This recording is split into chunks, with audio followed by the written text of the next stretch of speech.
there were people who believed that Edge was a lifer in WWE. But it turns out you didn't know him. Surely you'd have said, like, you thought you knew him. Because, you think you know him. You think you know me is like the line. What did I say?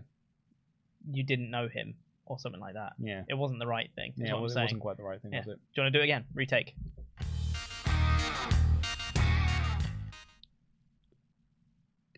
You think you know him? Welcome to the WrestleTalk Podcast channel. I'm Luke Owen, DAD. I'm joined by Chopper Pete Cornell. We're here to review AEW WrestleDream. Please do press the thumbs up button. Give us a subscribe if this is your first time here and you've made it this far. And leave a comment down below if you're watching us on demand with your thoughts on WrestleDream. Edge in AEW. Adam Copeland, we need to get used to saying that on AEW. And beyond. And if you're watching us live, join the chat where everyone's really enjoying my excellent intro. And if you want to join in the bigger chat and have your statement read out on the air, WrestleTalk.com/support is the link to click. And we'll read out all of them above the $5 amount. But hey, what's this thing that's on the desk right here? Why, it's a brand new book from WrestleTalk, Wrestling Unmasked. It's our brand new book. Go to Amazon, go get your copy of this right now. Got an early bird special and everything. But when we get out of the UltraChats, we are going to have a little chat about that book, because if you saw last time we released a book, we ran a little competition to win copies of it, and we're going to be doing that again. So stick around after the UltraChats, the first portion of the UltraChats. We'll go into how you can win a copy of this fine little book here. Right, so, Pete. Hello. Edge, hey? Edge! Bloody hell. Yeah, so once the rumors have been sort of like persistent a little bit around that its contract's out with WWE, it'd be at the end of the month, people thought, oh, maybe it'll be an all-in thing, maybe it'll be a Grand Slam thing. Then it was like, no, it's up at the end of September, so if it's going to happen, it'll happen at WrestleDream. And then the report came out, his contract is ending on the Saturday before WrestleDream on the Sunday. Yeah. But hey, like Adam Copeland, he put up that video on Twitter, didn't he?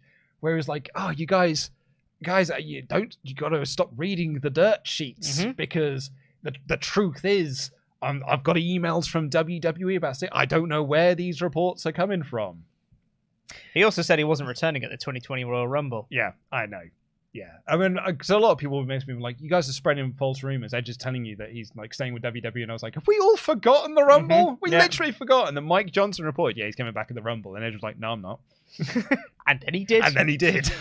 But yeah, so the reports were coming out that he might be joining, and then they announced that the main event of the show was going to be Christian Cage versus Darby Allin TNT Championship. Yeah. And I think we all went, "Oh, there you go. That'll probably be where Edge debuts then." I will say, we'll get to it when we talk about the match itself. But there was a moment I was like, oh, I don't think Edge is debuting, you know? Is it the turn? Yeah. Yeah.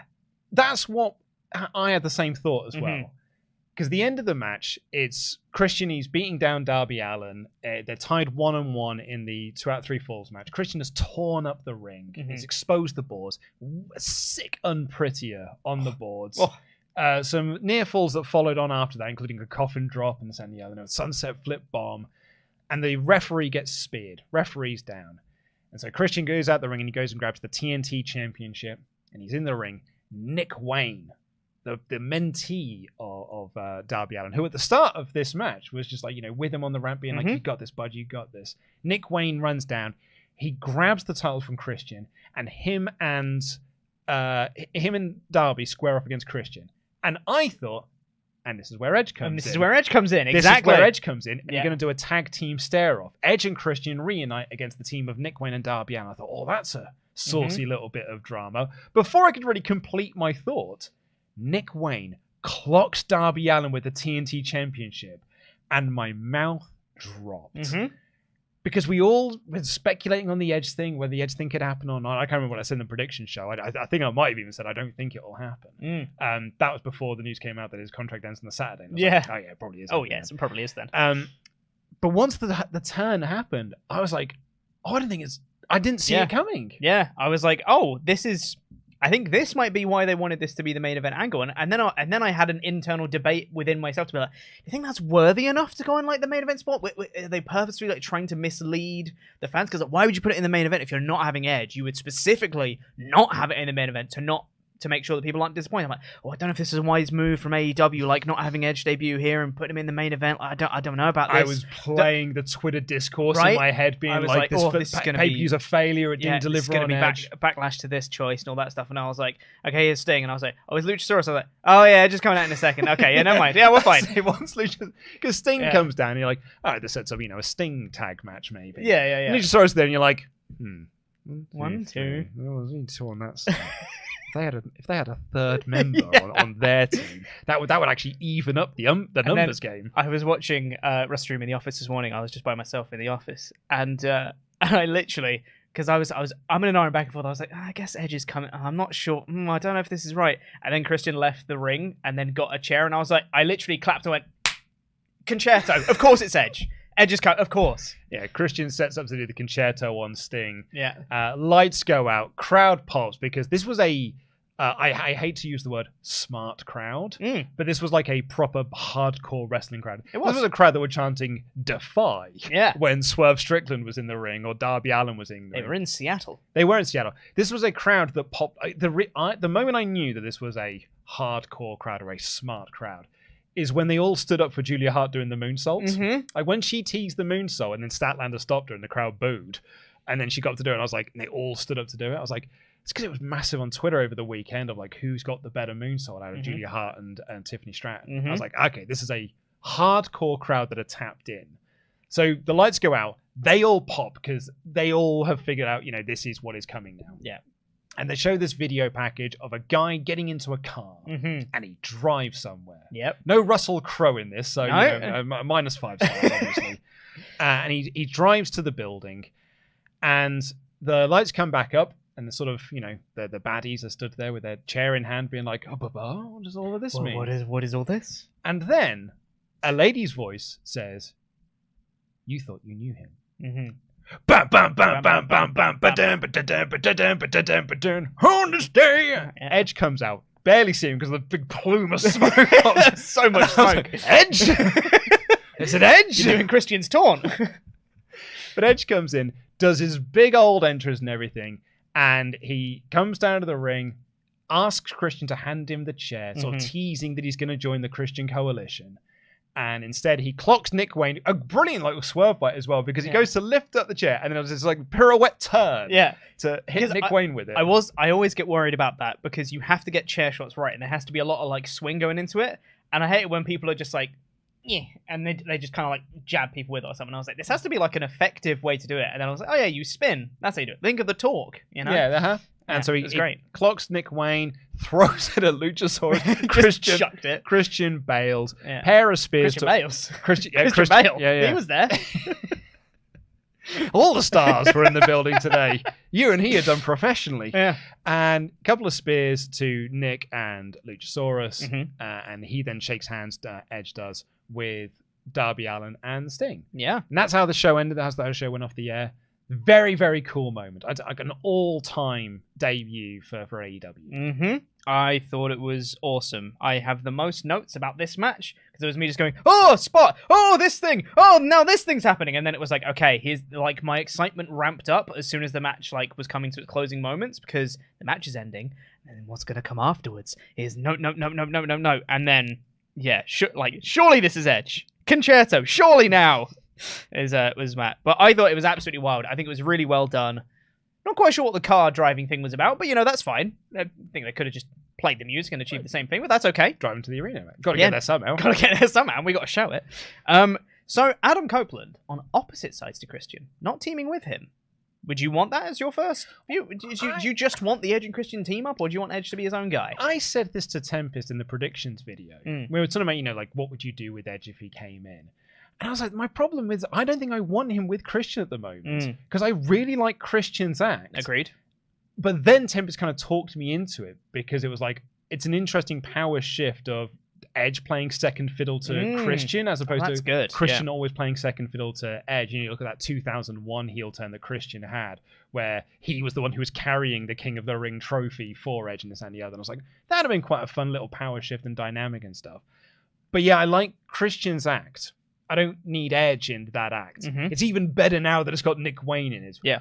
Who, by the way, justified heel turn. Oh, yeah. Clocking Darby Allin because of that AR Fox nonsense. Anyway, he's like, he tried to murder me, and you just welcomed him back. Yeah. Justified heel turn for Nick Wayne. So yeah, I think Edge being on the opposite side. The problem, I would say, if you were to be sort of like hypercritical as being, sort of presenting problems that aren't really there, is that at some point you want to get to the Edge and Christian reunion, which means at some point you've either got to turn Christian face or turn Edge heel. You would turn them. I would turn Edge heel. Yeah, I'd have him join Christian at some point. Don't do it immediately. Let Edge have his babyface run, face some of the top heels in the company and all that stuff. I don't think you have to do the Christian thing right away. Nope. It can just be, I'm here now, go away Christian for now. I don't think they have to immediately go into a feud. And I know, granted, his first in-ring match is going to be against Luchasaurus, which kind of goes against my argument. But I think you can have Edge be babyface, go against his run of heels that he wants to face, then turn him heel, and then you can do Edge and Christian versus FTR, which sounds really nice, and Edge and Christian versus Young Bucks. I think probably it would do on Collision, like FT rated R. FT rated R. Yeah, as a pretty good trios going up against probably Bullet Club Gold or something. Yeah. Because like you imagine Dax and Cash would be there, being like, all right, so we're tagging together. Right? Yeah, absolutely. We're going to do some tag runs together, right? Yeah. Maybe even like if you take the tag belts off FTR at full gear. Yeah. Move them into the trios division. Yeah. Have them on a little run with that. I'm sure they'd have a great time. Yeah, absolutely. But I would have thought we are going to probably be doing a trios match. Edge, Darby and Sting versus Christian Coalition at full gear. Maybe on a Dynamite special. Yeah. Then you could probably build to Edge versus Christian for the TNT Championship, but Winter is Coming, maybe. And then, I don't think I want to see him win the TNT Championship. I just think Christian's so good with the belt at the moment. He is, he's great. Just putting it onto Edge, maybe he'll do some good for it, I don't know. But I'm interested to see where we go from there. But there's like a lot of other stuff with Edge I'm kind of also interested in seeing, not just the Christian stuff. Like Edge and Omega. Ugh. Sounds every single new signing that comes into AEW is like, put him against Omega. Because Omega's great. Because it is. Like, I want to see Edge and MJF. Yeah. I want to see, and funny enough, Edge said this in the post-show conference. I've got to really get used to this now. Adam Copeland. I feel like MJF. Did you see that clip? Yes. MJF was like running down like the card, like the roster that they've got, and he calls him Edge. And Tony Khan just starts going like, whoa, whoa, whoa. And MJF literally goes, sorry, Adam Copeland. Do you want us to get sued? MJF is certainly one of them that I'd like to see Adam Copeland go against. But Omega's always going to be like my numero uno. Absolutely. But he said in the post-show conference, he's never wrestled John Moxley. Yeah. He's never wrestled Claudio Castagnoli. Yeah. So I'm like, oh, cool. Yeah. Edge versus the Blackpool Combat Club. That sounds great. Yep. We'll do some stuff with Edge and Danielson that you were doing in like the end of Danielson's WWE run. Yeah. They were doing some really good stuff together. They sure were. Be well up for that. Yeah. Because I feel like Edge's last year or so in WWE is a bit of a wet fart. Yes. In some people's minds. Mostly because he just feuded with Judgment Day for a year and he won all of the matches that he had with them. Yeah. Bar that one that he lost for himself. Yes. To protect Beth.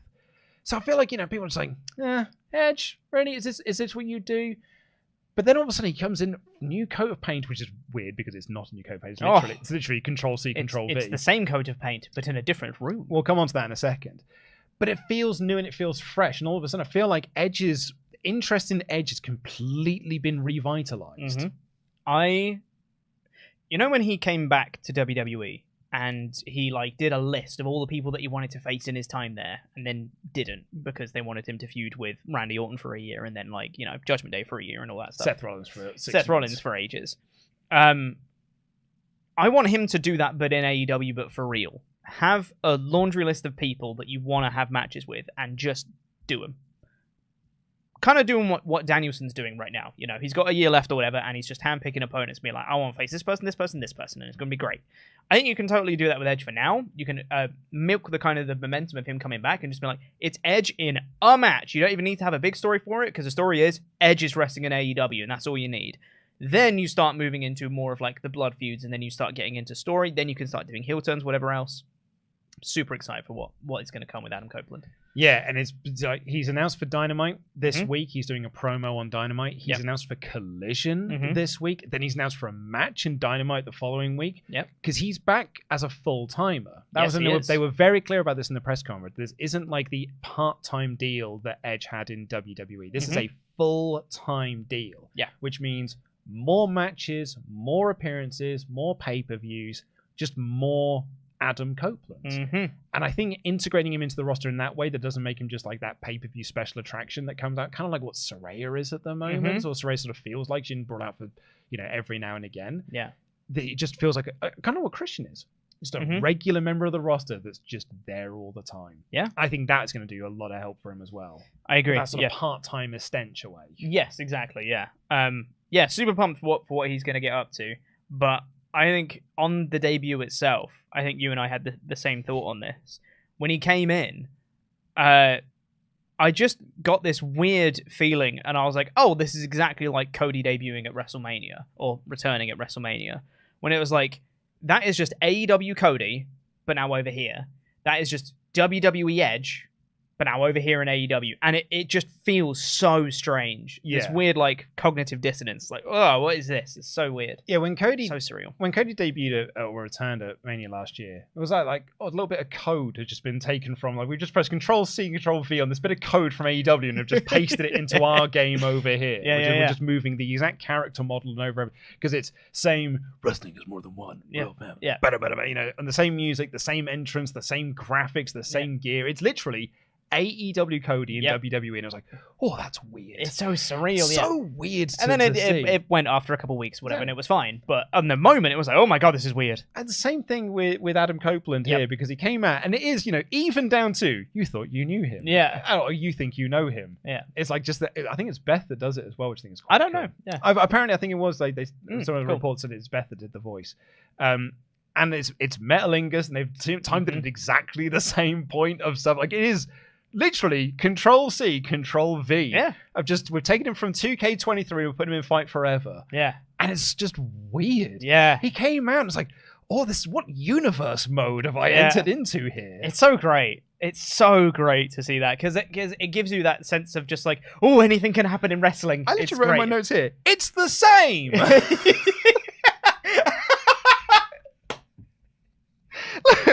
Oh, you think you know me? It's the same! Yeah. That's wrestling fans for you. Yes! No change! It didn't change! I've just got to get used to calling him a different name now. Yeah. But I thought that he had quite a classy little Twitter statement about this, Twitter thread, being like, guy, thank you for all the support you've given me and to WWE over the last 25 years of my career. They've done a hell of a lot for me. Just moving on to a new chapter in my life. If you're a fan of wrestling, you're not a fan of acronyms, and like, this idea of you like wrestling. Doesn't matter what 3 letters they're wrestling for. You enjoy wrestling. The replies would suggest otherwise. Today was a bad day for the tribalism crowd. Yeah, nonsense. Hate it. Yep, not for me, thanks. Yeah. But I'm super excited for this. Really, really enjoying. I just enjoyed the moment of it. It's done over 1 million views on the YouTube video as well. So it's kind of like I'm not saying this is going to be a big needle mover for AEW, because I think there is a certain ceiling limit that I think that All Elite Wrestling can get to. It's a very successful limit, which they've proven by getting a new $1 billion deal from Warner Brothers. Like, they are a successful promotion, but there's probably like a ceiling in there. I'm not sure that Adam Copeland's going to push them past that. But as a wrestling fan who wants to see the wrestling, I'm excited for what comes next. Yeah, me too. Well, let's find out what you thought about Adam Copeland and his debut within All Elite Wrestling. I'm going to have to ask you to start this, Pete, because Discord... I can't. Has it logged you out as well? No, it's not logged me out. It's just giving me lots of menus for things. I'm going to log back into fine. Hold on, Discord. I've got it. Okay. Ben Vlerick said, "Yo, WTF, this is insane!" All in all capitals. Edge and AEW, and full time too. Madness, just madness. I know the rumors were out there, but I just kept telling myself he would never. He's a WWE lifer. There's no way. Even when I found out the TNT match was main eventing and there was still half the pay-per-view to go, I kept saying, well, everybody's expecting it, so what are they going to give us instead? How are they going to dig themselves out of this hole? Even when the vignette was playing, I kept saying, yeah, but it's not him. Totally surreal. I do hope we get these never seen before matches because we didn't quite get that in WWE. Injured and then stuck in never-ending feud with Judgment Day, Edge versus MJF, Edge versus Omega. Good God, inject it into my veins. Fellas, I'm excited. It's funny we all came up with the same two names first. Yeah. It's because they're the best. Yeah, well, when Omega made his entrance for that trios match, I wrote in my notes once again, why isn't the promotion built around him? Yeah. We'll get to that. Matt Hennessy here says, Edge will always be Edge to me. Him leaving for AEW was shocking. I thought he'd be a WWE lifer, and I expected him to end his wrestling career in WWE after not being able to end it on his terms the first time. With that being said, he has to be very honest about his body breaking down and feeling like he only has one more year left in him. So if Tony Khan threw money at him and Edge has a chance to work with some of his friends like Christian and the Hardys, as well as new dream match with FTR among others, can't blame him for wanting to go. I will say, I do hope that Tony slows down on signings. I understand signing Edge as well as perhaps Mercedes and I guess that's Ospreay. But I would like to see Tony play with the toys he has rather than sign a bunch of new toys while others on the roster get lost. With that being said, what a week. On Tuesday, we get the Jade news. Sunday, we get the Edge news. It's going to be exciting seeing talent jump back and forth between WWE and AEW. Saw a lot of AEW fans be tribalistic when Jade left for WWE, and a lot of WWE fans being tribalistic for Edge leaving for AEW. This is all a good thing, and we all win. It's the most exciting time to be a wrestling fan, only for tribal BS. That I very much agree with. Absolutely. I'd also say, though, I understand the sentiment of Tony should play with the toys he has instead of signing new people. The three examples you list there are Edge, Mercedes Moné, and Will Ospreay. How would you not sign them, though? Three of the biggest names, best wrestlers in the world. Yeah. And when you've got, the released talent, you're looking at, there was apparently a lot of interest in Shelton, and Dolph Ziggler's probably going to get a bit of a shot in there as well. Mustafa Ali. There's a bunch of names there. You're like, yeah, I probably would. Yeah. Honestly, I would. Yeah. I would sign those people. Because that is only going to up the average of your roster, right? It's only going to make your roster better by having it. Yeah. And is now got 2 weekly shows that aren't going to be quite so segmented. Yeah. Now that one of them isn't just the Punk and Friends show. Ladies and gentlemen, Punk and Friends. It is now it's Dynamite Plus, but red branding. Yes. It's the same, but red. I think that's going to help out with, Collision's done wonders for Jay White. People said this about Jay White. Look at where Jay White is now. People said Juice. And Juice Robinson. See, people said it about Claudio. Look at Claudio now. His stock is rising because, you sort of take time and you invest time into these people. So I agree to an extent, but I don't fully agree. No. I do agree with, though, this is great for everyone. It sure is. Me and Tempest on WrestleTalk Extra, we reviewed ECW Barely Legal. And on that show, Ravishing Rick Rude shows up to start a feud with Shane Douglas. 3 months later, Ravishing Rick Rude leaves ECW and goes to the WWF to be the bodyguard for DX. About 3 months later, Ravishing Rick Rude leaves the WWF and goes to WCW. It's fun. It's fun seeing all these people jump back and forth. It's obviously a bit harder now because people are tied into 5-year deals and stuff. But the idea of people jumping back and forth, it's exciting. I don't understand this idea of you turned your back on you turned your back on AEW. I don't get that mindset. No. Jade Cargill was a great example of this. You're going to go by Tony Khan's press conference. She went to him. This is my money I'd like. And he said, yeah, okay, I can give you that money. She then came back and said, actually, I'd like this much. And he was like, okay, I can meet that. Then she came back and said, actually, I'd like this much. She's like, I can't go with that. And that's because she took that offer, went to WWE and said, this is how much they're going to pay me. So WWE said, well, we're going to offer you this then. So she went back to AEW and got a better offer.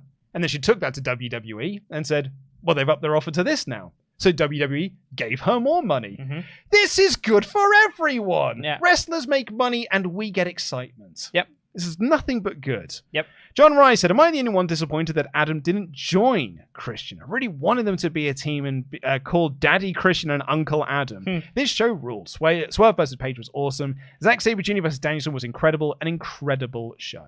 There's still time, of course.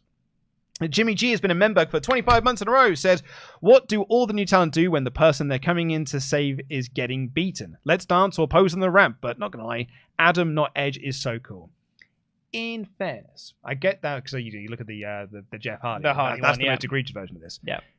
He was teasing that he was joining Christian. Exactly. So the heels weren't just like, oh no, we better run, or like do what we were going to do because Adam's going to interrupt. They were like, oh, is he joining us? Yeah. So Jesse Murray, considering the Christian stuff. Jesse Murray, trying to pop as quietly as possible with a tear in my eye so I don't wake up the entire household at 6 a.m. I felt spectacularly. Nice. Man, I love pro wrestling. It's very good. York Master, Christian can finally prove what we should already know. He is better than Edge. Also, Mox is a proper mark, isn't he? Really gutted that he got injured because all those titles, minus the international, feel so big time at the moment. Mox on commentary was so great. So good. But yeah, Christian is better than Edge. Ferthausen has been a member for 22 months in a row. It says, was great being there live. My ears are still ringing from the Edge debut. Mm-hmm. Hi guys, this is from John Miller. Said, I knew I had to watch the podcast live after the debut. Adam Copeland versus Will Ospreay all in at Wembley is a dream match. Metalingus versus Elevated. Those are two pretty good entrances right there. Yeah, that's not a bad shout, that. Yeah. Red Viper 5 said, my first match as a wrestling fan was Edge vs Taker at Mania. I was there for Taker's retirement, but never saw Edge's live due to injuries and drafts. The prospect of seeing him in Dallas at Winter is Coming has my wife and I buzzing with excitement. Hopefully you get to see him. Mike the Jeweler is a brand new member. He says, seems like TK likes to collect all of the atoms in wrestling. But in all seriousness, baby was amazing. You guys are awesome. Keep it up. Happy birthday, Pete. Not my birthday, thank you. It's 3 they have? 4? Page, Copeland, Cole.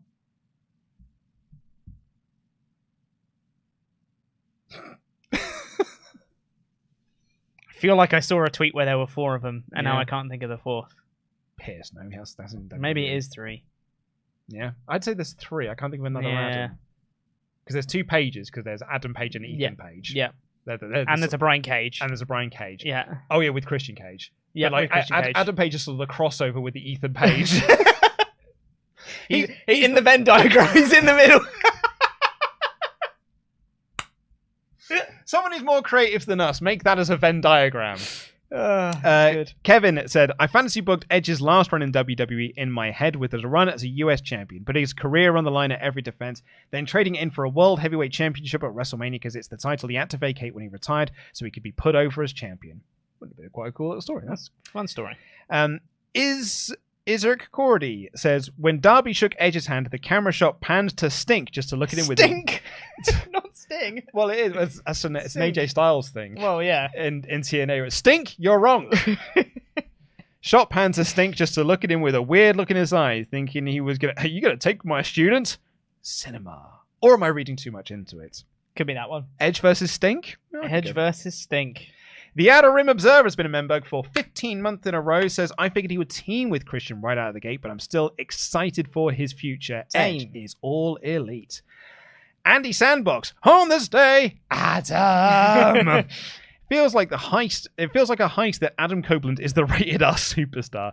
I love that wrestlers are retaining their images and hopes for a permanent norm. About Trio's name, it's rated FTR. Rated FTR is much better than FT rated R. Yeah. Well, it's because I was trying to say CM FTR, and I was like, no, he's not part of this anymore. Yep.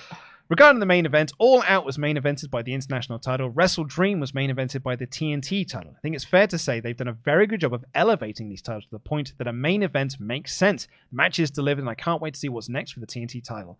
I'm sure I'll comment again, but to describe the show best, look no further than the last bit of Jon Moxley commentary. Kicking back, holy S words. Mm-hmm.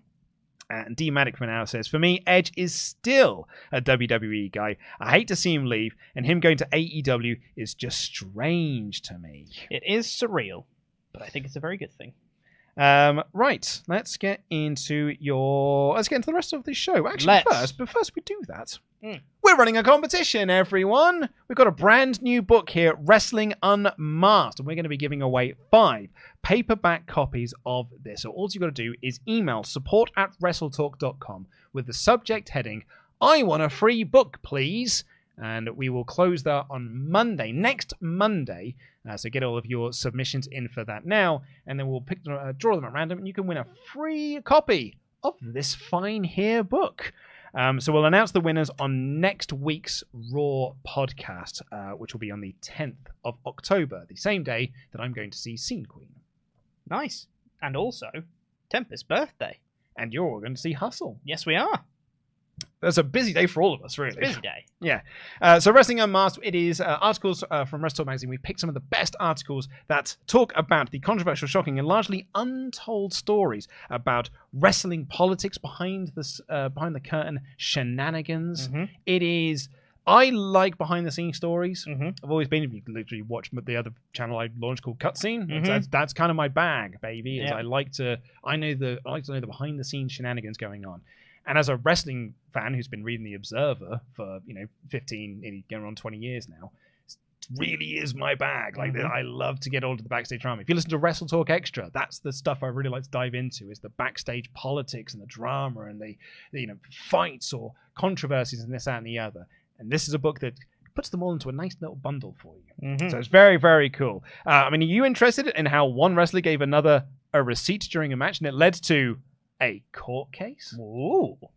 The lowdown on wrestling's checkered history with LGBTQ plus disabled or other way characters. Mm-hmm. It's a great, great book. Ripping the mask off the crime, politics, and intrigue beyond the ring. Just reading what's saying Reading that on the back. Yeah. just a very nice little bit of phrasing. I like that a lot. Yeah. It's available now on Amazon in paperback and on Kindle. Kindle version is available at a special early day discounted price of $4.99 until this Friday, the 6th of October. So what are you waiting for? Go get your copy now or enter our competition. Support at WrestleTalk.com. I would like a free book, please. And get your submissions in by next Monday, the 9th. And we'll pick out the winners on the 10th edition of Raw. So, let's get into WrestleDream now, which opened with a Tony Khan in the ring with the children, the grandchildren of Antonio Inoki. Yep. Nice little tribute to him, and the crowd very much enjoyed it. Yep. And they immediately cut to Christian Cage watching on screen. Yep. Which is hilarious. So good. Well done. Very much enjoyed that. Yeah. We'll kind of get through the 0 hour as quickly as possible. It opened with Shane Taylor Promotions and Mercedes Martinez versus Satoshi Kojima, Keith Lee, Athena, and Billy Starks. Mm-hmm. I think Athena is too good to be just on Ring of Honor. Agreed. I think her act with Billy in particular is great. Agreed. I think them bringing Lexi into it as well is so much fun. Mm-hmm. I want to see this on Dynamite. I want to see this on Collision. The Forever Champ should always be the Forever Champ. Mm-hmm. But I think the act is too good to just be on a Ring of Honor show that not many people watch. Yep. I agree. And I really enjoyed her wanting to fight Shane Taylor. Yeah. And also more Keith Lee, please. Yep, Keith Lee was He's also good. great. I particularly enjoyed, actually, Athena hitting the O-face on Lee Moriarty, who then took the brunt of everything because he's on the O-face, He was the punching bag. Big in this Bang one. Catastrophe, and then the lariat from Kojima for the win. Fun stuff. It was good. Josh Barnett and Claudio Castagnoli beat the absolute piss out of each other. Oh, it was good. It was really good. Amazingly, this was reported by Fightful Select. This was not the Mox match. No, so as soon as this match was announced of Barnett versus Claudio, I was like, oh, that's the replacement match, because it was reported it was supposed to be a non-AEW name, was supposed to come out and challenge Moxley, but then the whole injury stuff happened, so they pulled the plans. And I was like, okay, it's supposed to be Josh Barnett. It's a shame we couldn't get that, but this should still be great. But then the reports came out that, yeah, this was not the plan. It was supposed to be another New Japan name. We still don't know who was supposed to challenge Mox. It was not Barnett, and it wasn't Filthy Tom Lawler. Mm-hmm. I Do you reckon it could have been, like, I don't know, Kojima or someone? Like, could have been. I just think Sean would have said by now. yeah, I don't know. Very strange. Very, very strange. But yeah, I once they announced the Josh Barnett match, like you, I was like, oh, right, yeah, that's what the Mox match is. Me and Tempest even talked about this on the prediction show. So Yeah. It's probably the Barnett match. Mhm. Might have been on Dynamite, we talked about that, actually. But my favourite part of this was Mox on commentary. Obviously, the match was great, but Mox on commentary.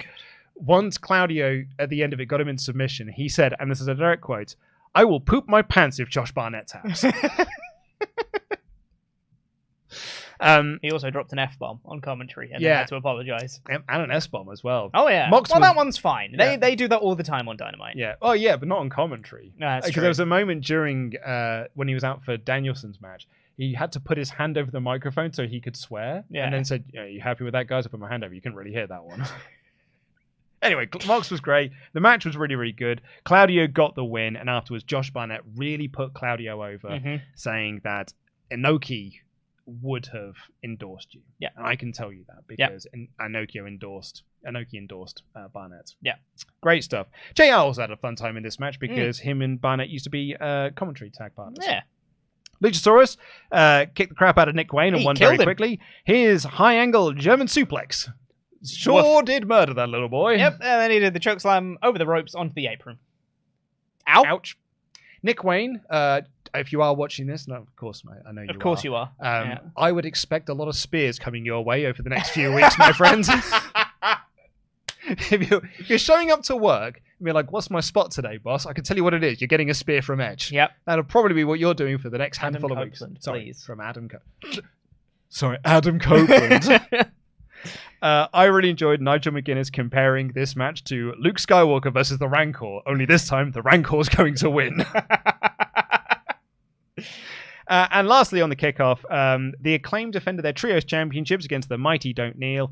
Matt Castor name-dropping the good name Slapjack. Slapjack's in this match! We did this, I did the same thing. I was like, where's Tucker? Yeah! Let's bring we out need Tucker. them both! Crowd was super hot for it. Imagine if they booked that. They just on one random Dynamite. They're like, here's Shane Haste versus Levi Cooper. There you go. Yeah. And no one would get it. And be like, why is Levi Cooper? This is so weird. And me and you would be like, oh my god! Anyway, crowd were super hot for this. The Acclaimed one. Yeah. The show, Very nice. Show itself kicked off with The Righteous versus MJF for the Ring of Honor Tag Team Championships. Right, look. I think MJF might be the best wrestler of all time. Yeah? I'll hear it. I know that is bold, okay? I know that's a bold statement. Yeah, Raven's right there. But goddamn, the formula is so easy. You say what you're going to do in the match, and then you do it. That's the whole thing. Oh, he's such a master of psychology. But it's also nonsense things. It's such nonsense. Like, because he did this in the tag match with Big Bill, Mm-hmm. where he was like, I'm going to body slam that guy. Yeah. And then built the whole match around the fact he can't body slam him because he's a big dude. Yeah. So he just walked down to this ring and he was like, that Dutch guy, I'm going to body slam him. Yep. That Vincent guy, I'm going to take his dreadlocks and I'm going to shove them up Dutch's ass. Yeah. And he built the whole match around that. The point where the crowd, they're so into this now. Mm-hmm. Every time he says, oh, this is the move I'm going to do. Body slam. Yeah. Body slam. It's perfect. He has got everybody eating out of the palm of his hand every single time. He is an absolute master of this. I don't know what you'd call MJF style, because I don't want to call it sports entertainment, because I think that's a tainted phrase, and I think that kind of separates pro wrestling and sports entertainment. And all of this is pro wrestling, and it has different aspects and stuff like that. Whatever MJF style is, there is nobody who does it better than him. Mm-hmm. He is a master of this. Whatever his style is. I don't know what it is. I'm not sure I do either. But whatever it is, he is the best at it. He is the best at it. He's gotten a kangaroo kick over. Oh, they got a double clothesline. To the point where Ollie Davis was like, it's not finished then. I was like, but it is the finish. But it is the finish. Yeah. I think it's so great. Yeah. Like MJF built to a hot tag to himself, did body slam Dutch, which got holy S chants because the crowd are on board with all of this. Everybody buys what this is. And then he got Vincent's got his dreadlocks, and he did put them up Dutch's bum. He did. And then he not literally hit the kangaroo kick and the heat seeker for the win. I like the Righteous. I think the Righteous have got a really cool presentation. I agree. There was no way that they were ever going to win these tag titles unless they were going to pay off the storyline from Dynamite this early, which I didn't expect them to do so. Mm-hmm. So this was a very, very fine match. And I had real good fun time with it. Yep. And that's all on MJF. Yep. And the Righteous were like perfect like heel counterparts to that. Yeah, great boss man slam. Yeah. Oh, it looked great. Also, just speaking of like just nonsense in this match, like MJF like instantly goes for a tag and there's no one there and everyone goes, oh, there's no tag partner. It's like, it's so dramatic for no reason, but it's so good. It's so great. Yeah. Eddie Kingston took on Katsuyori Shibata for the Ring of Honor Championship and the New Japan Strong Openweight Championship.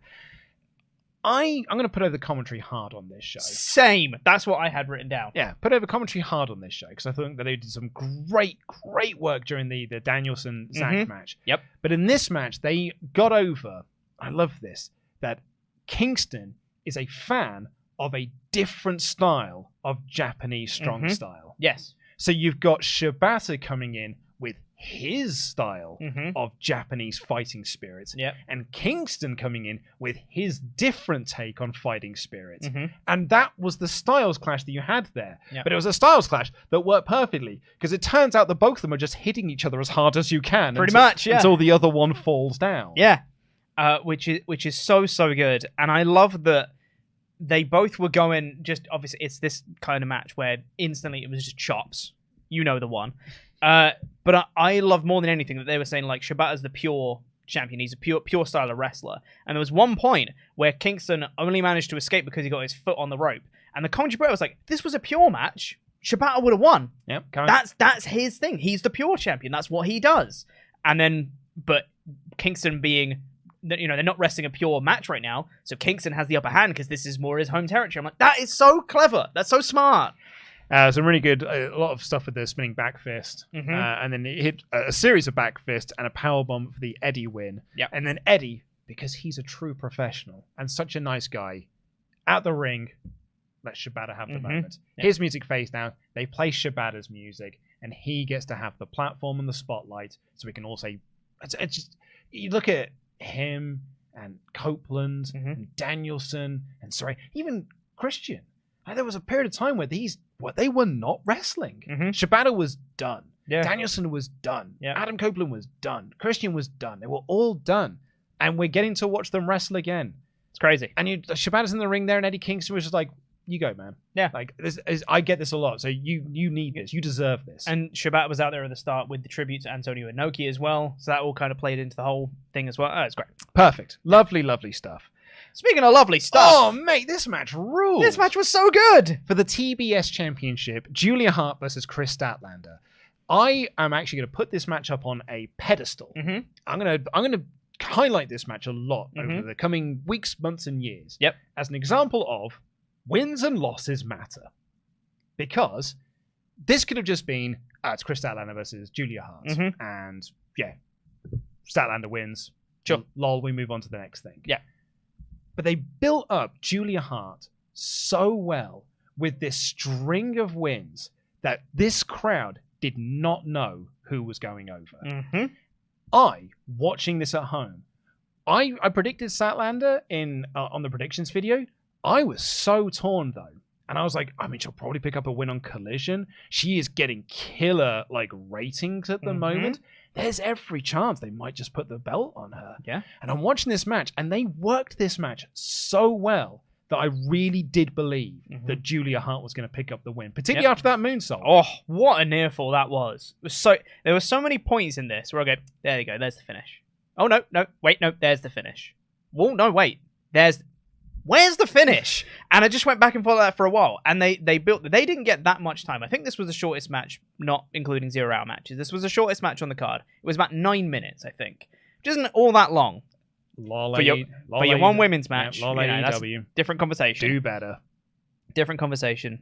But for the time that they had, this was a perfect 9-minute match. Loved it. This was so good. Crowd was super hot to it. Near falls were great. Psychology was great. Work rate was awesome.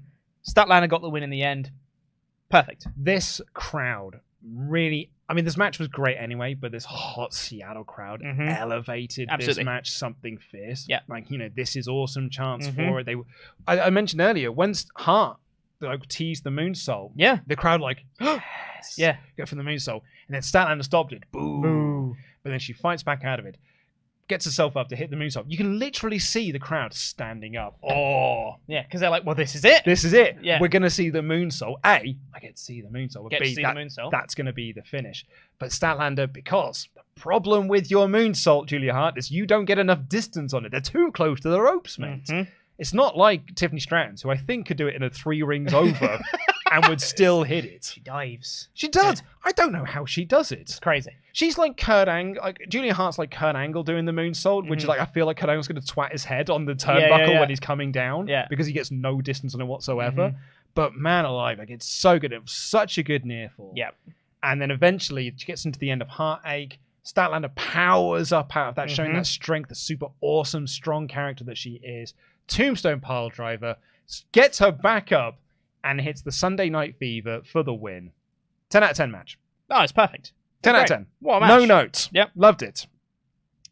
in our first, probably going to put that on Dynamite match of the evening. Yeah. The Young Bucks took on the Lucha Bros, who took on the Guns and Orange Cassidy and Hook.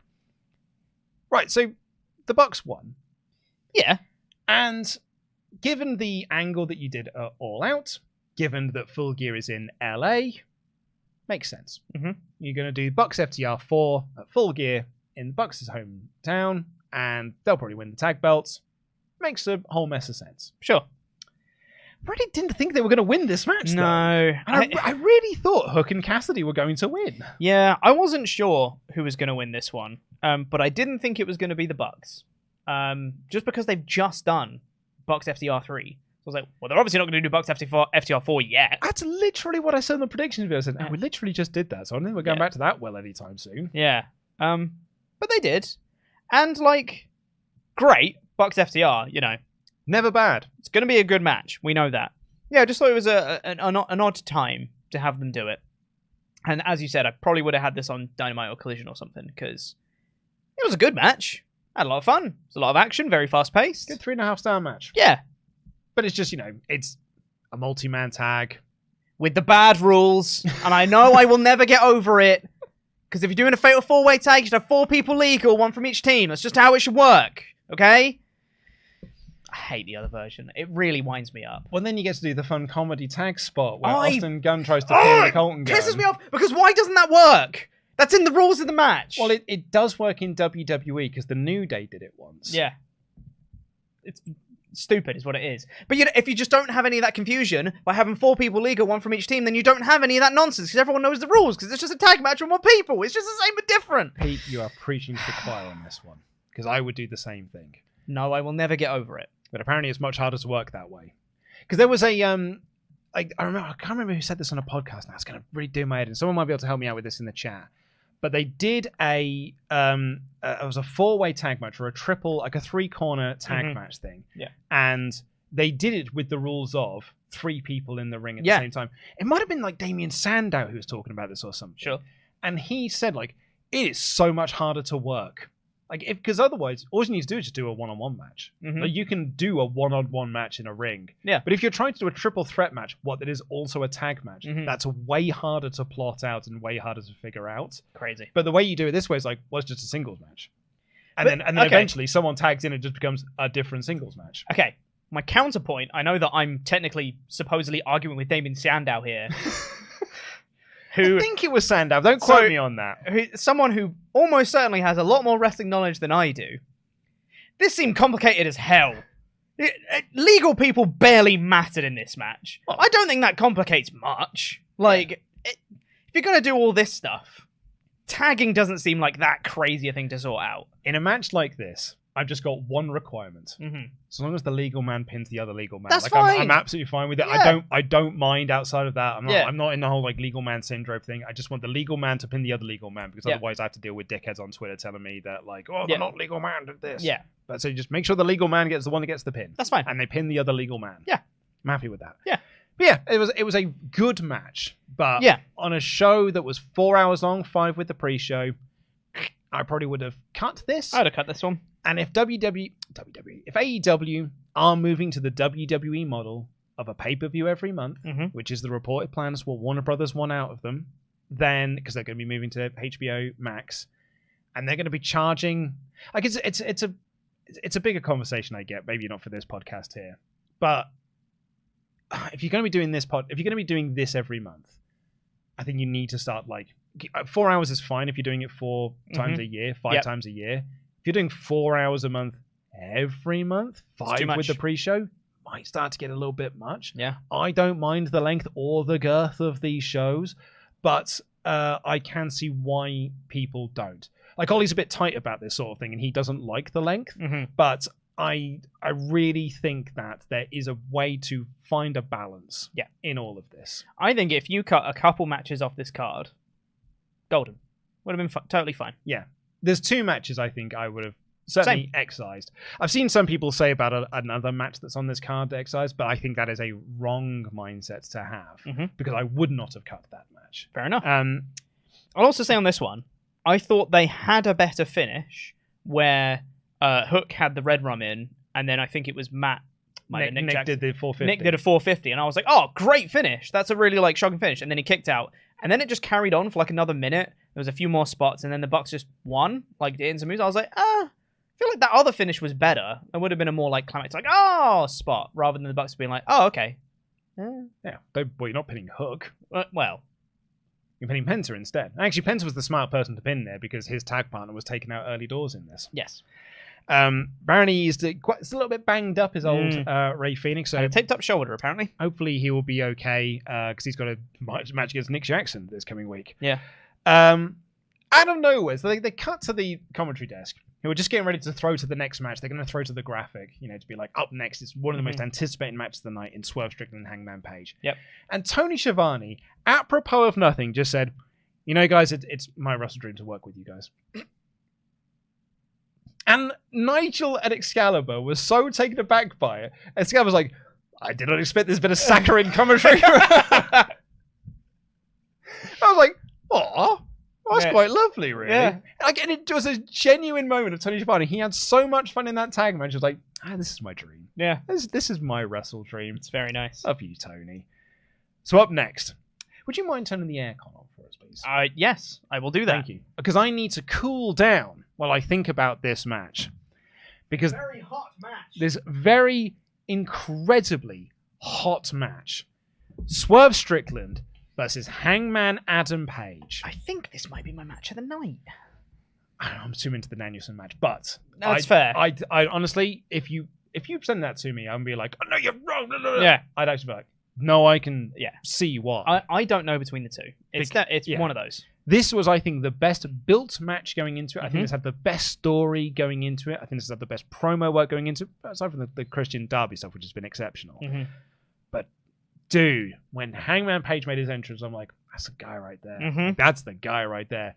Then Swerve comes out, I'm like, oh, that's another guy right there. That's the guy. That's a guy right there. Yeah. And he gets this incredible Seattle reaction. So this Defy crowd that were going to this AEW show to chant Defy at Swerve Strickland, to the point where he became the de facto babyface in this match. So smartly done.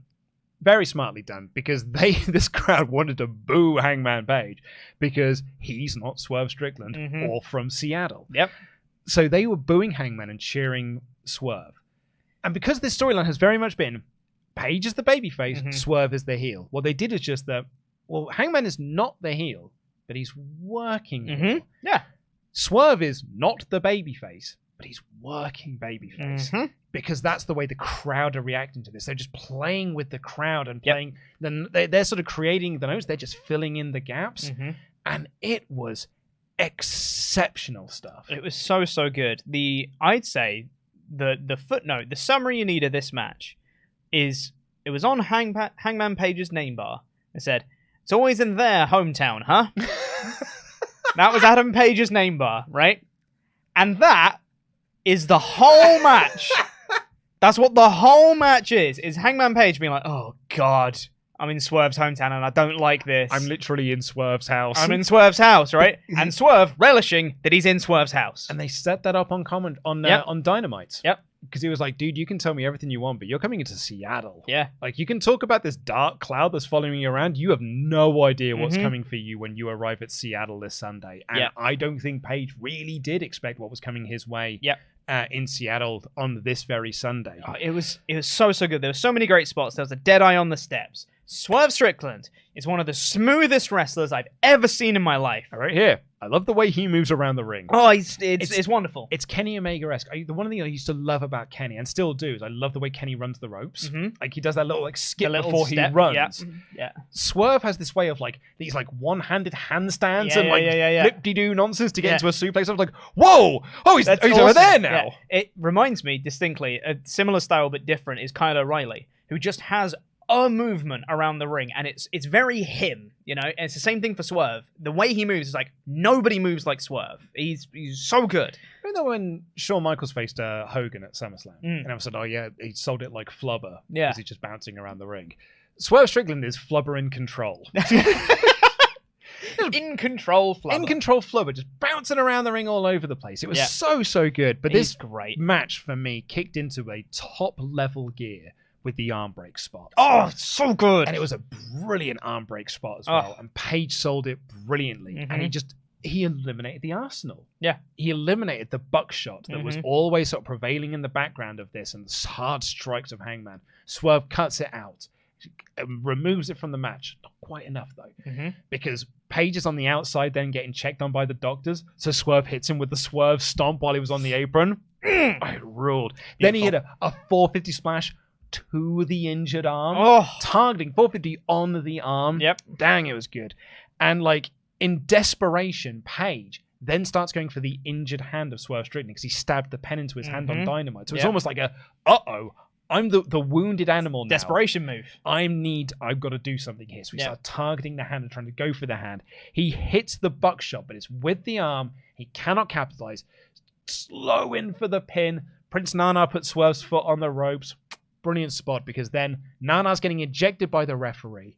Page goes for a second buckshot and Swerve hits Page with Nana's crown and hits several house calls and the JML driver to get the win. Yeah. And a fantastic finish to an incredible match. It was so, so good. If I'm going to have a little tiny minor little criticism, tiny little micro one, I would have preferred it if Nana didn't put his foot on the ropes. Swerve just kicked out. I would have preferred it if Swerve just did that by himself because it was already like a slow cover. You already had the protection in that from the buckshot not working.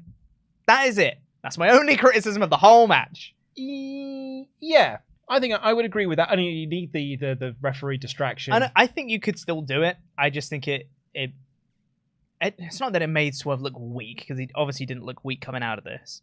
But it's just, it made, I don't know, it made the buckshot look too strong. I don't know. I don't know what it is that it rubbed me the wrong way in the moment. I was like, I think I would have preferred Swerve to just kick out of that. Because it already took a long time for him to cover him. I think that's a fair criticism. I mean, this did not make Swerve look weak in the least. No, not at all. If anything, this was a huge push for Swerve Strickland, which is what me and Tempest were talking about on the prediction show. Of like, this needs to be the moment. Yeah. I think you give him this moment here, you give him another big win. Actually, he wins the tournament. He wins the Full Gear Eliminator tournament, and he faces MJF for the world title at Winter is Coming. Yep. That is the program to do.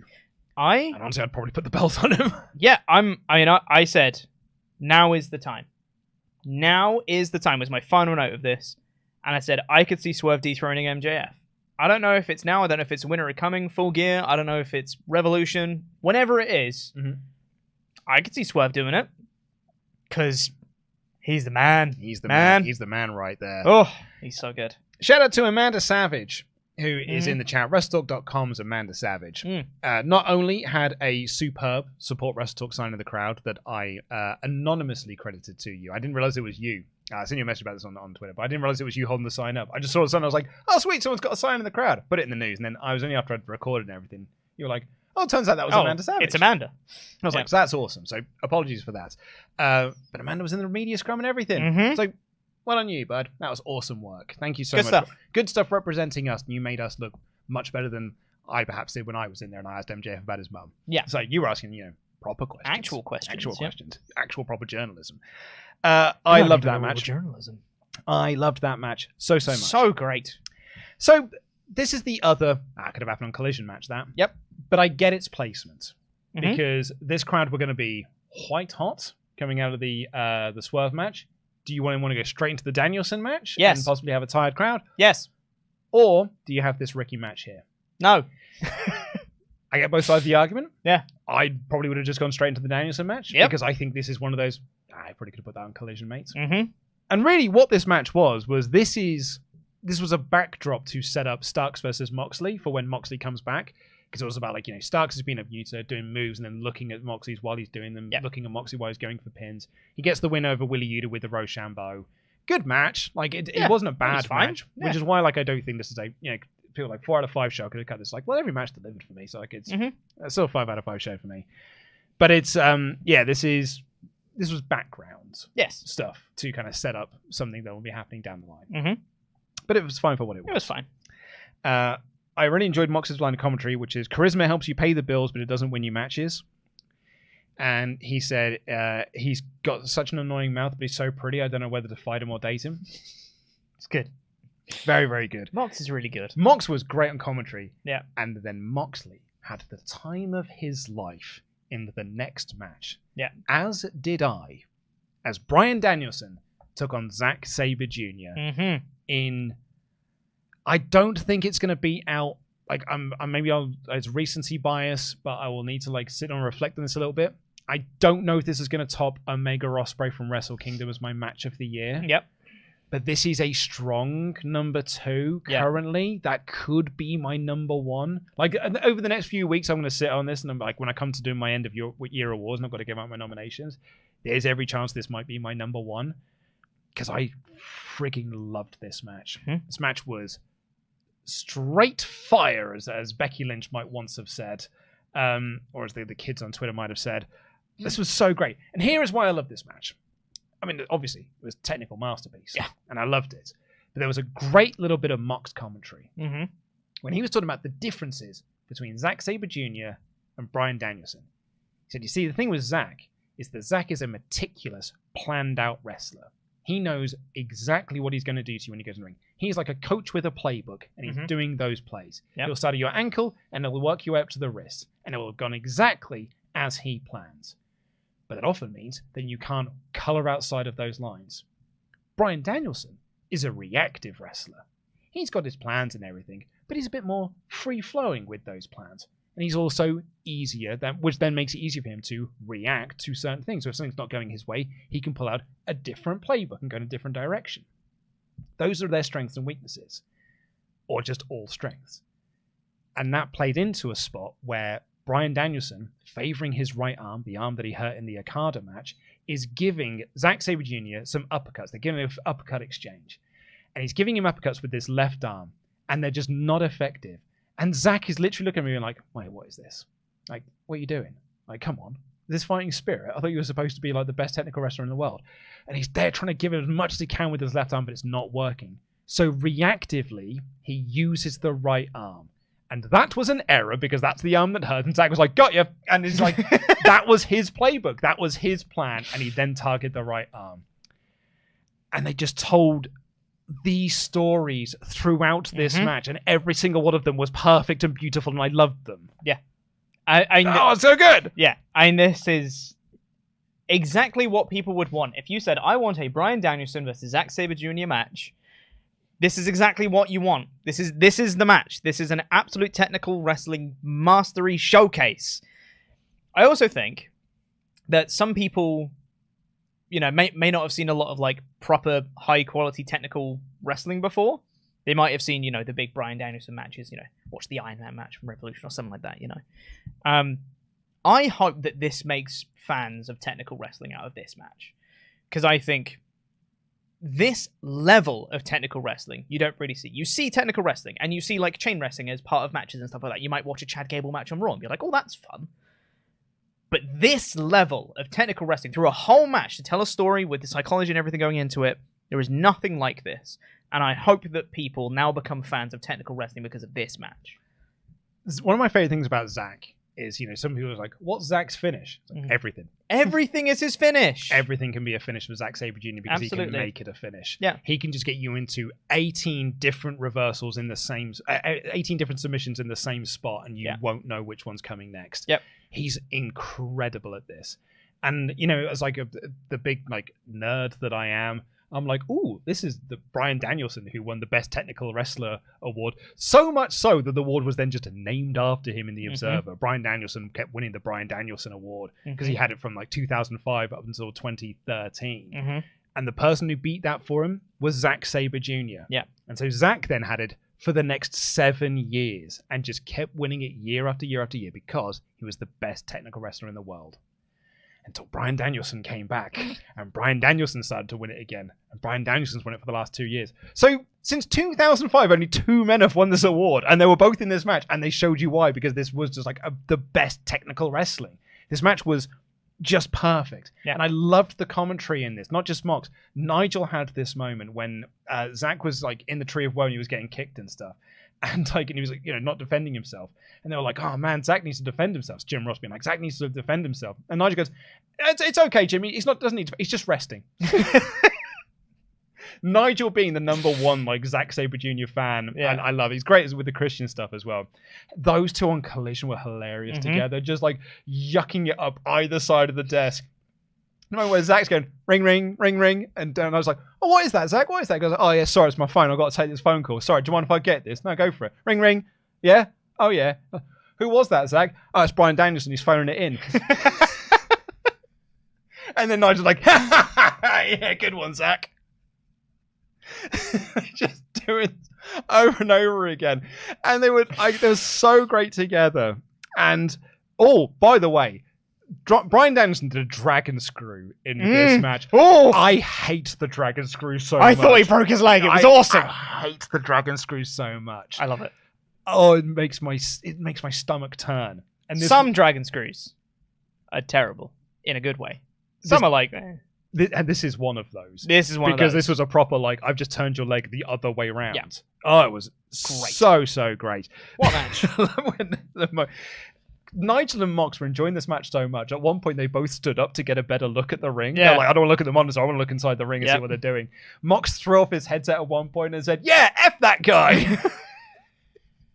Danielson gets the ropes at one point. Nigel goes, coward. So great. At the end of this, Danielson got to the ropes from yet more Zack Sabre Jr. submissions, and he hit the knee plus. Zack Sabre Jr. kicked out of that, so he hit a second one to put him away finally. And Nigel just goes, had to use a strike. Danielson had to use a strike.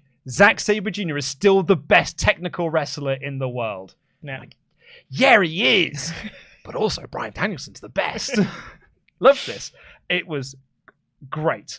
And I wrote in my notes here, I don't know why, but Danielson hugging Aubrey afterwards really warmed my heart. Yeah, it was nice. Because she is also from the area, and she was at Danielson's retirement. Yeah. She's shown in the crowd. Like, there's a shot of her on the network of her crying during Danielson's retirement speech. Yeah. And so you got to hug her here, and I was like, oh, that's lovely. Yeah.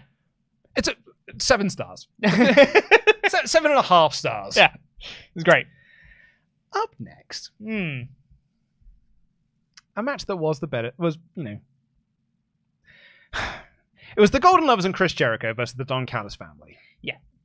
All right, so let's run through this, because first, I just wanted to say, Don Callis' Tron where he's painted in The Last Supper is one of my favourite things that I've ever seen.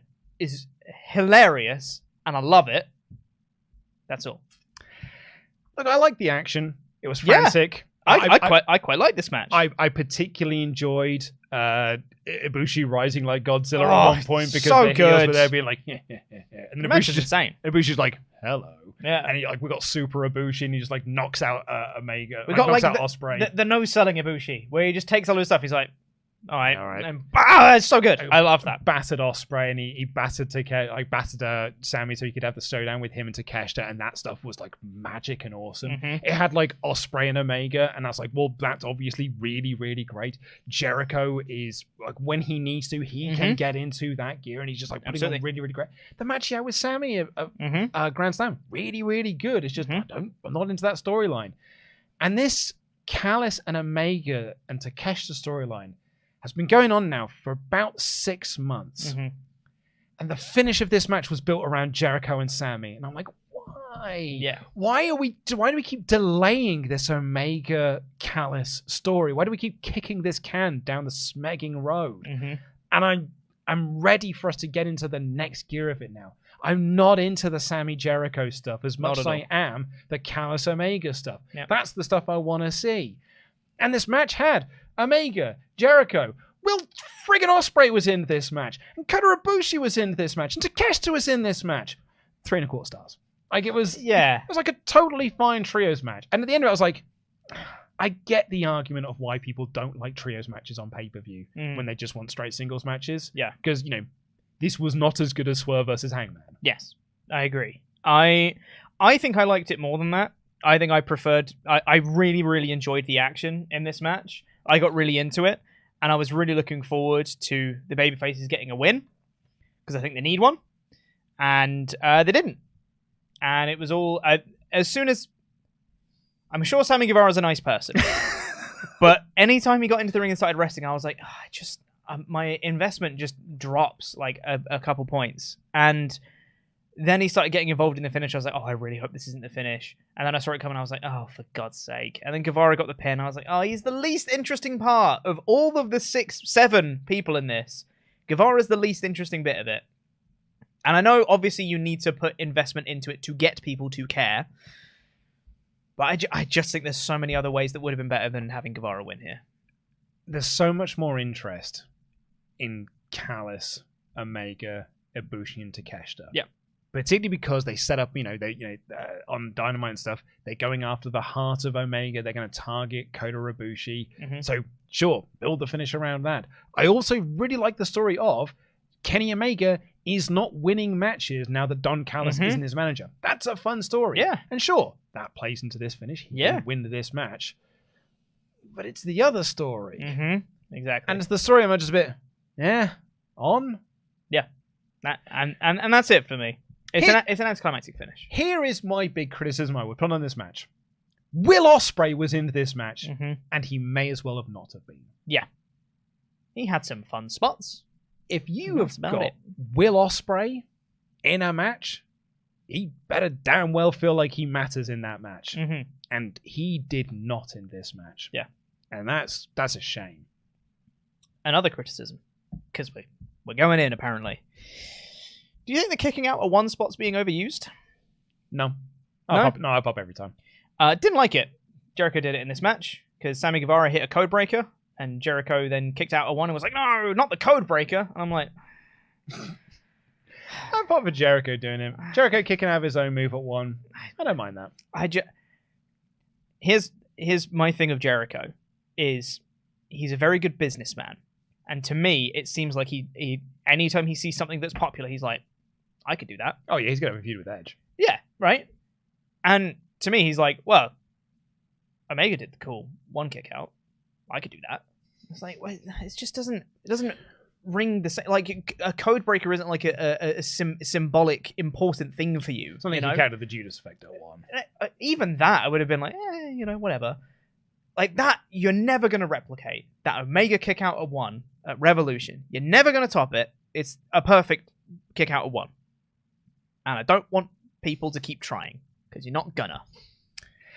Up next for the AEW Tag Team Championships, I've seen some people say that this also should have been on Dynamite. I disagree. I would massively disagree with that, because I think you're only saying that with the benefit of hindsight, because this was not as great of a match as they had last year. But you don't know that going in. I'd also say it's a really good match. Really great match.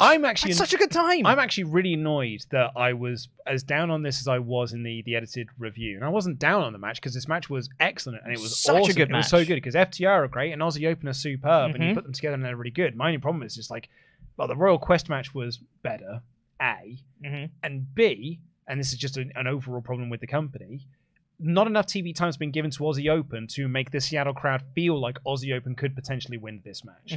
So because the crowd never bought into Aussie Open winning, this was effectively the same as MJF defending against the Righteous. Because there was like, well, FTR are retaining here. And so it was just like, there was never any like drama for all the big near falls and stuff. It just felt like we were doing moves and just like getting less and less a reaction for them, and then FTR won with the Super Shadow Machine.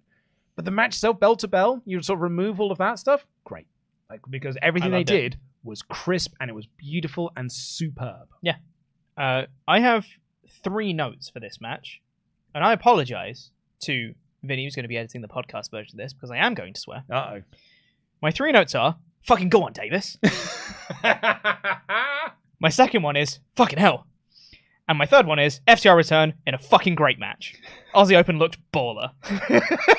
Those are my only 3 notes for this match. Oh man, it sucks that Davis got injured. It really sucks for him. Man, there was a fire-up spot that he did in this, which is why I wrote that down, where he just started going in with chops, and I was like, go on, Davis! That's my Dunkzilla, man. Oh, so good. When Dunkzilla fires up, I'm like, there he is. Yeah, right? Like, that's the guy that when I saw him at Rev Pro a few years back, after I'd seen him like a bunch of times, I was like, I want to buy his merch. Yeah. It's like, I want to buy Aussie Open merch, but Mark Davis merchandise I want to buy. God, they're so good. I love Dunk so much, but it was, unfortunately, he had his hands during this, and you can see him selling in it. It was during the Power and Glory spot, probably not helped by the fact that then Carl Fletcher came off the top rope into Dax, who went into the pin and hurt his hand probably a little bit more. Yep.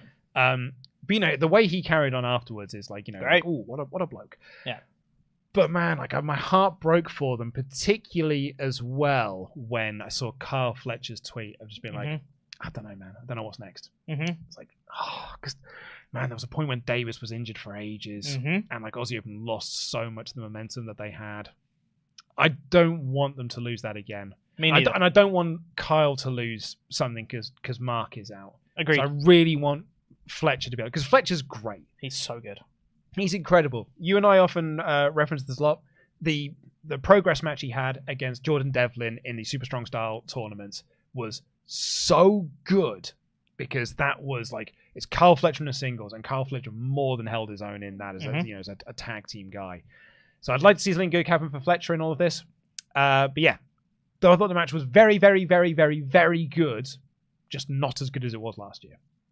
Like last year was it was great. Last year was a 5-star match. This was like a 4-star match. Yeah. I might even say 4.5. I thought it was awesome. And our main event was Christian Cage versus Darby Allin for the TNT Championship in a 2 out of 3 falls match. Darby got the first fall by pulling the turtleneck over Christian's face. Smart. Loved that. Very good. And then we're in here. Cage notices Nick's mum at ringside. Uh-oh. Yep.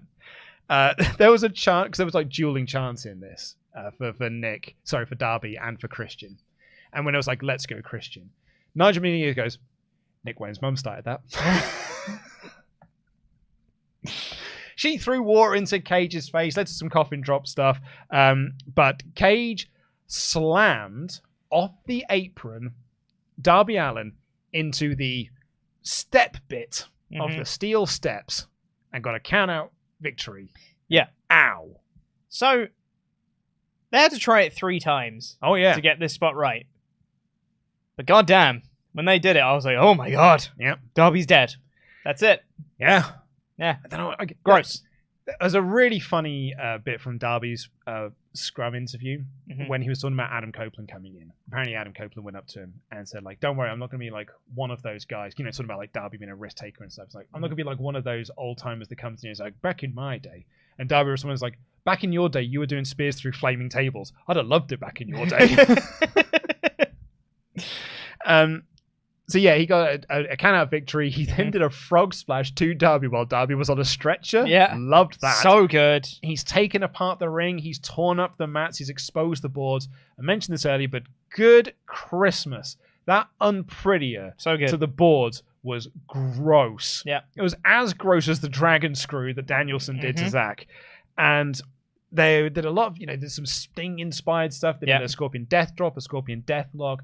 Eventually, Cage accidentally hit a spear on the referee. Low blow to Darby. More near falls. And that led to the finish where Nick Wayne turned heel. Yeah. Loved this match. Just reading back my notes, there's so many exclamation marks. It's great. So I'm having a good time. Me too. Especially when Nick cracks Darby. Because I did not see it coming. Mine is Scorpion Deathlock, Scorpion Death Drop, Coffin Drop, Near Fall, Ref Bump, Speared by Christian. Just loads. It's great.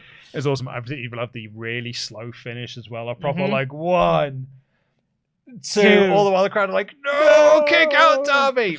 Actually, credit to Nick Wayne's mum as well. Yeah, she sold it so well. Her selling of the heel turn was awesome. So good. She was literally screaming like, no, Nick, why? Yeah. And it was so good. And they were like bringing up that Darby actually, real, true to life, had a huge falling out with Buddy Wayne and stuff towards the end of his life. And we are on the precipice of some really good TV and some good promos with Nick and Darby. Yeah, very excited. Very excited. I love the show. I gave it 5 out of 5. I would as well. It was probably AEW's best show of the year, which is saying a lot because, well, they haven't had a bad show this year. It was awesome. It was really great. No, they haven't, have they? No, they're on a fine run of form. I don't know whether I would say this is a new era of AEW, but I would say, I'm looking at the metrics that we've got on this video in terms of our live viewership. More viewers that are tuning in for a Dynamite pay-per-view in a while. Well, yeah. So thanks, Edge. So there you go. Adam Copeland. Maybe that is a new era starting. Sure. I think that's buzzwords, but Oh, yeah. I think it's fine. Well, of course it's buzzwords. Yeah. We have a live poll, so go and join that, and you can let us know where you thought if this was a thumbs up, thumbs in the middle, or a thumbs down pay-per-view. Y'all vote thumbs down. I got some words for you. Click the link as well to get our new book, Wrestling Unmasked. As we get into the rest of your UltraChats here, WrestleTalk.com/support, we read out all the above the $5 amount, and Kid Cudi kicks us off to say, man, what a great show. The nostalgic intro, great storylines paying off, great wrestling throughout. The last 2 matches were bangers. NXT No Mercy was fire. WrestleDream was cool too. A hardcore fan stream, good luck to Edge. No Mercy, man, that was a real good show. I haven't seen it, but I know people are lauding it really highly, so I think I might have to check it out. Yeah, I particularly the dual main event, the Dragunov match was superb. The Tiffany Stratton Becky Lynch match was excellent. There's some like good stuff, like the rest of the card was like really good. Those 2 main events, man, were fantastic. And I would say a non-biased person, Kid Cudi, would have said both shows were really, really great. I think that was more of a joke, but it's fine. I know it was. It's okay. And I'm having a joke with Kid Cudi as well. I see. Semper Augustus said, I'm so glad that Swerve won. I know it was Swerve's hometown, but I still didn't expect Paige to get that much heel heat. Maybe I should have, because Swerve is so awesome. Also, Christian Cage for Father of the Year. He's doing amazing work right now. I love so much. We didn't mention this before. I love that Nick Wayne turning heel means that Christian's his new dad. When he hugged him and gave him a kiss on the forehead, I was like, and Nick Wayne hugged him with this look on his face that was like, Dad. Yeah. Oh, I was like, it's perfect. I'm so excited for him to cut some promos and take a load of spears. Yeah, it is going to be great. Benny Boy said, not watching live as I'm still watching the show, but I need to message in about Hangman's HBK Pooh Brown tight tribute. And I've now finally finished this. I don't think the 2020 Royal Rumble is the last time I popped so much for Metalingus. True. Evil Wizard said, nice to see Darby Allin taking after Sting by not being able to see Betrayal coming a mile away. Wonderful. Evil Wizard. No one saw that coming. No one saw that one. No one saw Nick Wayne turning heel. Damanger says, okay, guys, hear me out. Hangman, Cole, Copeland. A new stable called the Adam Family. Dun-dun-dun-dun. I don't mind it, mate. I do. That's bad. What are you talking about? You can't have a faction be based off the fact that they're called Adam. Of course you can. I've seen factions be put together on way less. Good God. Blake Whitehouse said, I thought WrestleDream was fine. First half felt like a commercial-free Dynamite. With that Swerve and Hangman match. AEW have just done a bad job of making me care about Aussie Open and Kota Ibushi. I didn't watch New Japan. Honestly, I preferred No Mercy. The takeovers are back. It's fair. Kevin, the pay-per-view was awesome. I loved Swerve and Hangman, and Bryan and Zack Sabre Jr. It was my match of the night. I was surprised at how much I enjoyed the trios match, but to be honest, look at who was involved. Also, Mox on commentary was amazing. I need more of it. Would love for him to do commentary once his in-ring career is over. If that is a route he wants to go, I think he'd be perfect for it. Joey Schmoey said, I always watch the pay-per-views at the local theatre, and I 100% recommend trying it out. My sister hasn't watched since the Nexus, but wanted to go. She was super impressed with him because she only knew Divas matches and Butterfly belts, so she had a blast. Nice. Andy Sandbox, TMDK was so good. Bad Dude Tito and Shane Haste in particular stood out and looked so good. Add handicap to MJF's list of great match types he's done. What do you think is his next gimmick match? Ladder, maybe? He's done a ladder match, and it was awful, remember? That's when he won the thing. It was just like yeah. Technically, MJF was in that match, Say what you will, but while the tag match was crazy and chaotic, they did at least keep legal men consistent, and that wasn't flubbed. Also, Austin Gunn took a rough finish. I cringed painfully when he took the 450 on top of Hook. Props to him for taking that spot. The spot when Hangman took the arm breaker with the audible snap crack sound, I swear I heard, that made me go crazy. Hangman absolutely loses nothing in defeat, but Swerve comes out looking like $1 million. Nah, dancing, 6 stars. Agreed. Hot tag. Liam Ham said, I don't care what they do with him, but Edge coming out last night and being in the crowd for it was one of the greatest moments I've ever been a part of. I felt like the 12-year-old kid that watched Edge at Royal Rumble 2011. One of the best nights for me. Mitchell Gillum is a 9-month Menberg. That Darby stairs bump was crazy. Favorite match for me was Danielson, Zack Sabre Jr. Also, who is this Adam Copeland guy? He looks a lot like Edge. J-Man8495 said, in this universe, Cage and Copeland don't know each other. Cage and Copeland don't know each other? This was awesome. They do? What do you mean they don't know each other? Of course they know each other. What are you talking about? That's why Christian reacted. Yeah. That's why Christian reacted to him coming down. And the history. And once Edge revealed he wasn't joining the Christian coalition, Christian's like, I'm getting out of here. Yeah. And bailed out of the ring because he knows what Edge can do. They're infighting best friends. That's what it is. Frenemies, if you will. Or brothers. Or brothers. But not brothers, though. I've seen them have the greatest brothers triple threat tag team with the Hardys and the Dudleys. Yep. except not brothers. Copeland versus MJF. I can't wait for the promo battle between them. I can't wait for the Spider-Man meme when all three Adams are on screen together. Punk Rock and Soda said, I have to be in the minority here, but I'm really tired of Darby. I can deal with a lot. Hanger versus Mox in the Texas Death Match was my match of the year so far, but watching him just yeet himself into gross positions is not for me. I'd like him away from the TNT belt now. Yeah, I get that. Because I understand. When he had the Jeff Hardy match last year, a lot of people were like, I'm kind of over this Darby thing now. Like, I think he takes things too far. I love it. Like, I could watch him ragdoll around. I think he sells it so great. Like Ollie Davis is not a Darby guy. He's just not a Darby Allin guy. Yeah. Pointless One said, Adam competed for a singles title 3 times in WWE and tried to get a world title shot twice to no avail. Christian's competed for a singles title 4 times and won 2 of those matches. Interesting contrast where a jealousy accusation from Cage would be fun. I mean, there's also, the big lol that can come from this, the fact that IRL Edge didn't know his dad. And there's some Christian Cage promos coming up. Oh, that's good. That's spicy. Bizarro Big L said Seattle is Swerve's house, but Nana brings the party. That dance is infectious. Top to bottom, this card ruled. So many new options. From that picture of Edge with MGF that resurfaced and a House of Black comparison to the pureness of Bryan versus Zack Sabre Jr. Yep. The new era begins. God, that Zack match was great. It was fun. Oh, it was so good. Yeah. Everything on this show was great. It was so good. Andy Sandbox said, they just give us the match it should have been. Categorize Bryan versus Zack as the greatest technical match of all time. Give Zack Sabre his flowers. I remember when he was bland and boring, allegedly. But to hear him on Collision commentary and his aura, we need Zack Sabre Jr. on national television. He's ready, and I would kill to see him on a weekly basis after this show out. The better technical wrestler, not just the best wrestler. The final countdown ticks on. I wonder what's next for Bryan. I think Zack's quite happy in New Japan. And I think his style probably suits New Japan better than it does weekly AEW television. Yeah. I would say. I think I'd prefer Zack to stay in New Japan. Yeah, I think so. Homer Star Fan 13 said, a fantastic show. As amazing as Zach Danielson was, I actually preferred Swerve Hangman. I think Swerve is the future of this company, and I really hope this is the start of something for him. Maybe have him be the next international champion.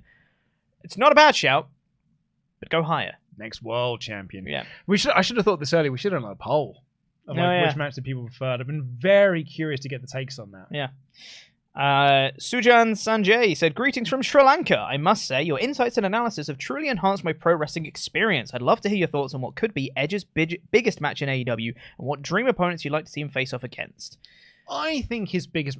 Christian's probably the biggest match currently because that's the one that's got the history. Yeah. You could do Edge and Christian versus the Hardys. For nostalgia, yeah. Which I think on nostalgic paper is a really great idea, but I think in execution would be a really bad idea. Keep it at 5 minutes. Don't go much longer. And especially if you're doing a TLC match, I think it could be I think it'd get real messy. Keep it to 3. Real messy, real quick. Yeah. For me, it's Edge and Omega, and I think it always will be. But not Omega currently. Because Omega currently does not feel like Dream Match Omega. Yeah. So Omega in a year's time when we can get that Kenny back. Edge MJF for me. Because he's the best wrestler of all time. Killpop said, so excited for the future of AEW, going to Full Gear in November, and very hopeful to see bangers like tonight, as well as seeing Edge mid versus Jay White.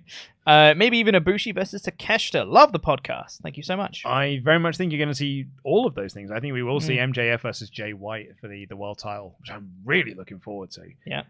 You'll probably get they might do the trios match with Edge, and I think I'd like them to do Ibushi Takeshita. I'm still waiting for that Ibushi match in AEW. Same. This is like his 3rd or 4th match I think he's now had in AEW. I think it's 3 because he did Blood and Guts All In and then this one, right? Yeah, it's just the 3. Yeah. And every single one of them has come out with people going like, I don't get it. Yeah, what's going on with Ibushi? It's either, I don't get it, or, Ibushi's lost a step. Yeah. So I'm waiting for that match. So I'm hoping that the Takeshita match could be, but me and Tempest were theorizing in the prediction show. I was like, maybe he's just worried to do the singles match. And that's why they keep hiding him in multi-man tags. Yeah. Callum said, so excited for the future of AEW, going to Full Gear. Oh no, that's the same message, but from a different person apparently. Huh. Tell you what, we'll sort that out. Mods? We sort that one out. That's apparently the same message from Killpop, but it's a different person, so what did they say? The Roller Coaster said, hey guys, with tribalism and getting lost in details, if my 73-year-old first-gen immigrant mother-in-law can enjoy a wrestling show for the first time, we all can too. Though she did say Zack versus Danielson was no good. So have a great day. Well, your grandmother's an idiot. Yeah. Alucard, mother-in-law's an idiot. Alucard a la carte said, I love this show, been a fan of Strickland since he was kill shot and love seeing him get a win, even though he's been an absolute bastard. Speaking of, if Nick Wayne turned because Darby forgave AR Fox, is this actual long-term storytelling? It's not that long-term. Also, no, it's reactive storytelling. Yeah. But do you know what? Good. Because if there's one thing that Tony Khan's bad at, it's reactive storytelling. Yeah. So good. It is not a long-term plan, but we are pivoting, and that's a good plus point I can give to Mr. TK. So we have the corrected chat here from Callum that said, Zack Sabre Jr. shouting, "Shut up, dickhead, I'm working," will forever be one of my favourite wrestling clapbacks. Love the Callis Last Supper painting, and Copeland's entrance gave me chills. Agreed. Zach is great. All right, Dragobolics. Yeah. He's so good. All right, Orange Bollocks. Kevin said, unrelated, but NXT had a really good show Saturday. Uli vs. Mello was a banger. Bex and Tiffy had an amazing match, but the biggest moment was definitely Baron Corbin getting a Let's Go Corbin chant. That's 2023 for you. That's 2023 for you. 2023 for you. And we got one left over from Dynamite from Lindsay B that said, just giving thanks to Tempest for sporting the Blue Jays gear. Oh, you're welcome. Thanks for all you guys do. And Ashvanash Anathan gifted a membership. Thank you so much. Appreciate it. Thank you very much. I mean, I'm well glad he always watched the NXT show, by the way, because it was dead good, as was this. I had a fun old time with this pay-per-view. I had a grand old time recapping and reviewing it as well.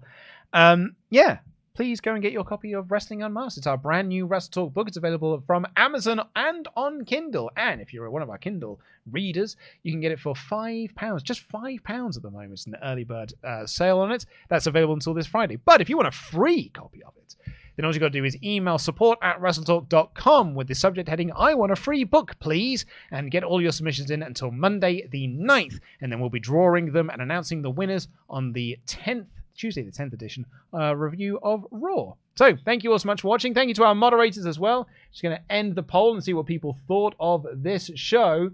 You'll be disappointed to hear, Pete, that someone did give it a thumbs down. Of course they did. However, the results were 93% thumbs up, 5% thumbs in the middle. It was like a 2%. I don't think it's a 2% thumbs down because it's currently registering as 0, which means it's really minimal, which means that there's like 2% lost in mid and thumbs up. Or a 0.5% in, maybe it's like 0.5% in thumbs down. I don't know. Maths. It's YouTube. Sure. Thanks, YouTube. Yeah. Great service that you provide. They do provide a great service. Please don't demonetize us or anything. No. Anyway, subscribe to this channel as well, although apparently they're going to do away with that feature at some point soon. And give us a little thumbs up as well. Leave your comment down below. Thank you all so much for joining us in the live chat. We're back tomorrow with WWE Raw. I have no idea what's happening on Raw this week. Go home show for Fastlane. That's what's happening. Let's have a look. WWE. I know you want to go home, Pete. Oh, no, I've got a news video to sign off. Oh, it's Gunther and Ciampa. Oh, no, they're signing the Intercontinental Championship. Tegan versus Bex. Tegan and Becky, that's good, yeah. Jey Uso versus Damian Priest. Uh-huh. Oh, and Nia Jax versus Shayna Baszler. Huh. Okay. Gunther. I don't see any Sami Zayn, Kevin Owens, and the Judgment Day on there, though. No, but they'll get involved. Oh, Jey Uso's right there. That's so true. They're basically waiting in the wings. Yeah. They're like, when's our cue? When's our cue? Yeah.